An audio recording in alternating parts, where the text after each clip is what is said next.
বিয়েবাড়ির অনুষ্ঠানের বাজির ফুলকি থেকে বিধ্বংসী আগুন চন্দ্রকোনায়। আপনারা দেখছেন নিউজ কলকাতা টিভি, সঙ্গে আমি রিয়া।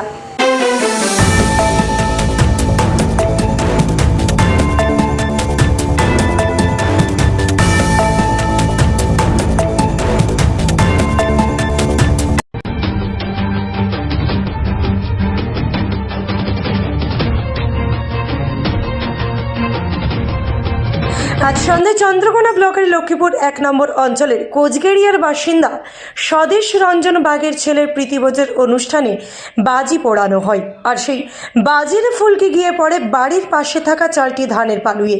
সেখান থেকেই আগুন ছড়িয়ে পড়ে বিস্তীর্ণ এলাকায়। এলাকার মানুষ আগুন নেভানোর কাজে হাত লাগায়, কিন্তু আগুনের তীব্রতা এতটাই বেশি ছিল, অবশেষে আগুন আয়ত্তের বাইরে চলে যাচ্ছে দেখে খবর দেওয়া হয় দমকলে। কয়েক ঘন্টার চেষ্টায় আগুন নিয়ন্ত্রণে আনতে সক্ষম হন দমকল বাহিনী। কি বলছেন এলাকাবাসী, আপনাদের সামনে আমরা তুলে ধরব। সব খবর সবার আগে দেখতে সাবস্ক্রাইব ও ফলো করুন নিউজ কলকাতা টিভি। এখানে আগুন কিভাবে লাগলো? স্বদেশ রঞ্জন বাগের ছেলের প্রীতিভোজ অনুষ্ঠানে এখানে বমের থেকেই ফুলকি ছুটে যায়।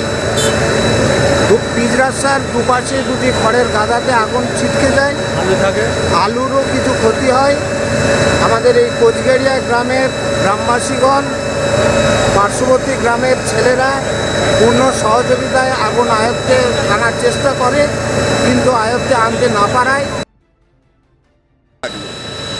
সম্ভবত বমের আগুন থেকেই আগুনটা ছিটকে যে পিচ রাস্তার দুপাশে তিনটি খড়ের গাদা ছিল, সেই খড়ের গাদার উপরে আগুন ছিটকে যে পড়ে, সেই সূত্রতেই আগুনটা লেগেছে। কোন